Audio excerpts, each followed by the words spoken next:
Uji hipotesis untuk sampel besar sama seperti untuk sampel kecil, ada untuk rata-rata, ada untuk beda rata-rata, kemudian ada untuk proporsi, dan kemudian ada untuk beda proporsi, dan ada untuk data berpasangan untuk sampel besar. Dikatakan sampel besar jika jumlah data itu lebih dari 30. Sampel kecil, jumlah data lebih kecil sama dengan 30.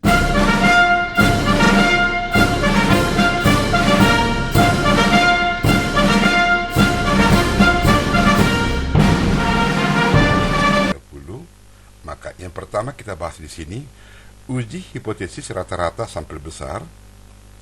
Alat uji yang digunakan, jet hitung sama dengan rata-rata sampel dikurang rata-rata populasi dibagi simpangan baku populasi dibagi anggota sampel.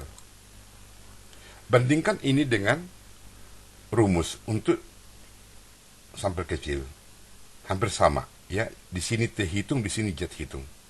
Di sini simpangan baku sampel, di sini simpangan baku populasi. Langsung kita buat soal. Ani sebagai produsen biji jagung menuliskan di karung jagung, rata-rata jumlah biji jagung yang rusak pada setiap karung adalah 45.000 biji dengan simpangan baku 6.000 biji. Kemudian Anda beli 36 karung jagung, ternyata rata-rata biji jagung yang rusak 50.500 biji. Dengan alfa 5%, ujilah pendapat penjual jagung tersebut, apakah penjual jagung itu bohong atau tidak. Nah, dari jumlah sampel ini sebanyak 36 karung berarti sampel besar. Maka langkah pertama kita rumuskan hipotesa H0. Rata-rata biji jagung yang rusak itu 45.000. Mengapa kita buat 45.000 ini? Karena dari informasi rata-rata jumlah biji jagung yang rusak pada setiap karung adalah 45.000. Maka kita buat di sini 45.000 dengan simpangan baku 6.000. Nah, maka H1 di sini kita buat di sini rata-rata lebih besar 45.000. Mengapa kita buat lebih besar 45.000? Karena dari 36 karung yang kita beli itu ternyata 50.500 biji jagung itu rusak. Maka lebih besar dari 45.000. Kemudian menentukan taraf nyata alfa 5%. Ini uji satu arah. Jadi dari hipotesa alternatif kita mengetahui apakah uji satu arah atau dua arah. Pada kasus ini termasuk uji satu arah dengan alfa 5%, maka tidak dibagi dua, sehingga langkah berikutnya menentukan arah uji yang ini. Maka kita masukkan data-data di atas ke rumus jet hitung ini, maka didapat di sini rata-rata sampel itu 50.500. Ini yang Anda temukan tadi, sementara penjual mengatakan hanya 45.000 rata-rata populasi. Kemudian simpangan baku 6.000 ini dibagi akar 36 dapat jet hitung 5,5. Maka langkah berikutnya menentukan daerah keputusan.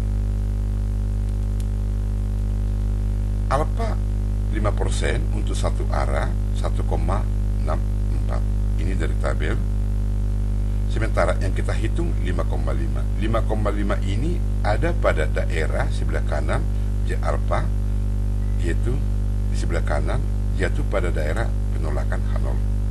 Sehingga kita tentukan keputusan terhitung berada pada daerah tolak H0, artinya tidak cukup bukti untuk menerima H0 sehingga diterima H1, yang artinya rata-rata biji jagung yang rusak lebih dari 45.000 biji setiap karung. Ternyata penjual jagung tersebut adalah berbohong.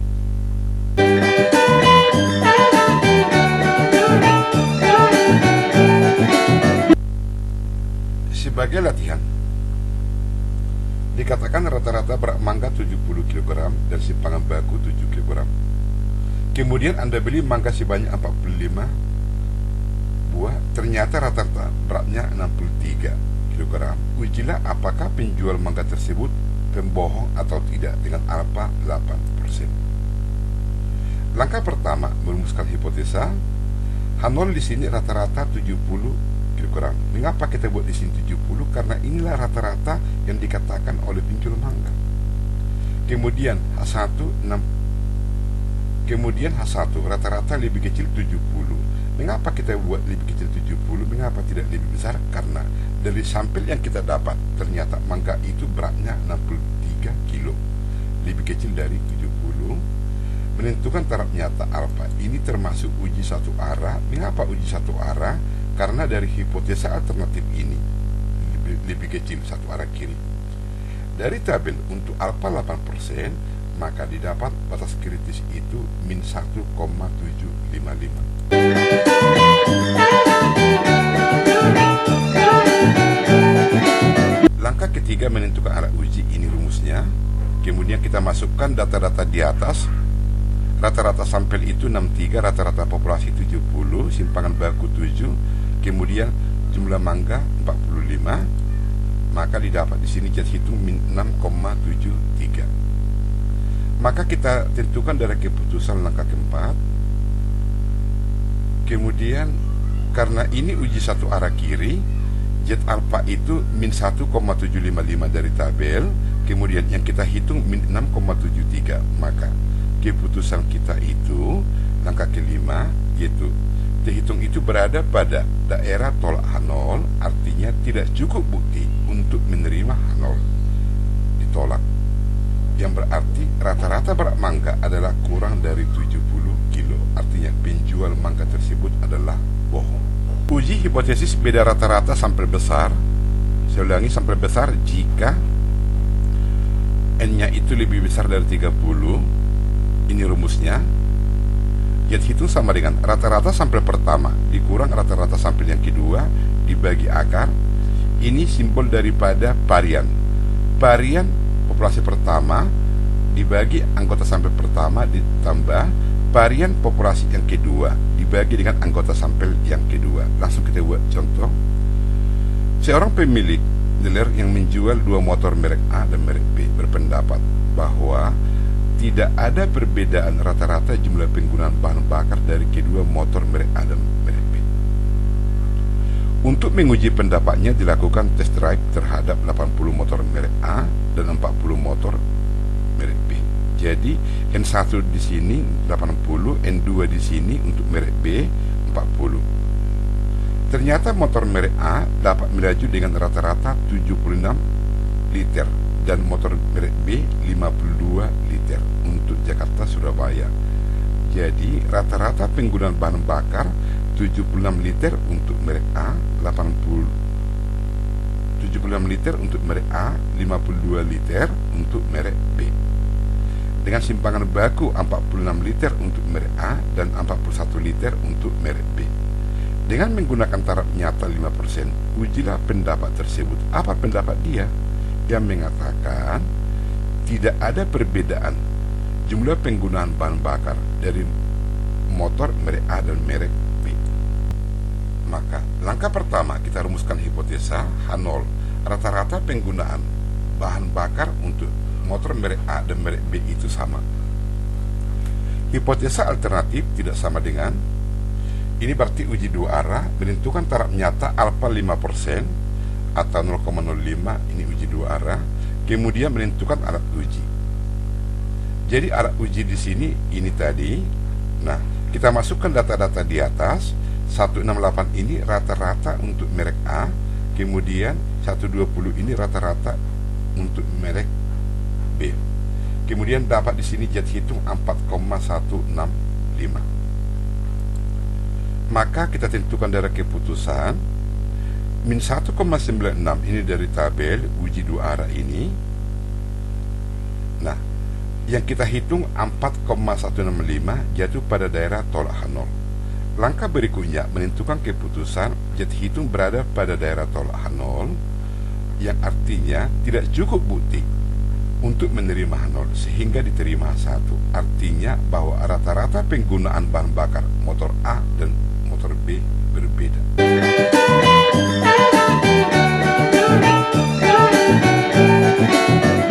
Contoh kedua, sebuah pabrik memproduksi dua macam roti merek A dan merek B berpendapat bahwa tidak ada perbedaan rata-rata lama daya tahan lama konsumsi kedua merek A dan merek B.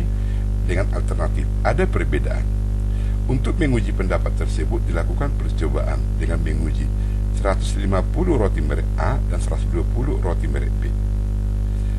Kemudian roti merek A dapat bertahan dengan rata-rata 168 jam, sedangkan roti merek B rata-rata bertahan 120 jam. Perhatikan di sini.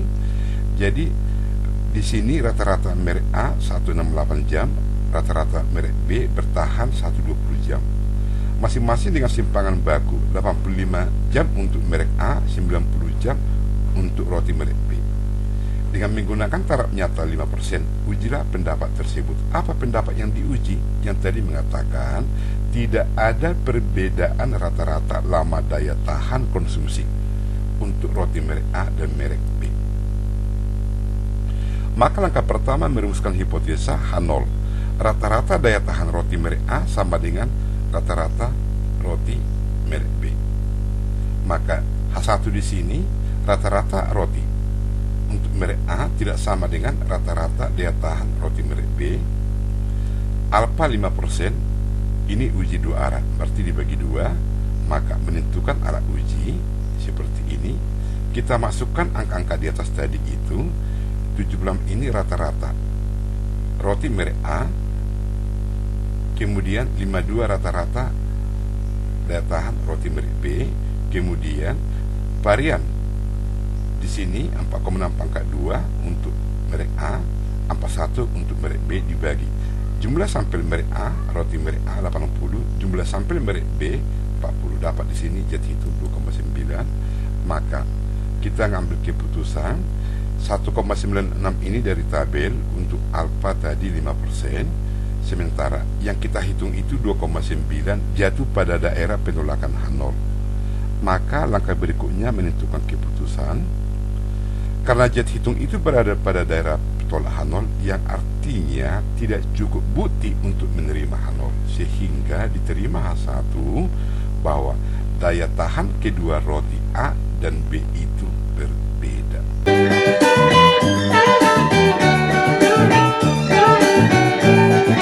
Contoh ketiga,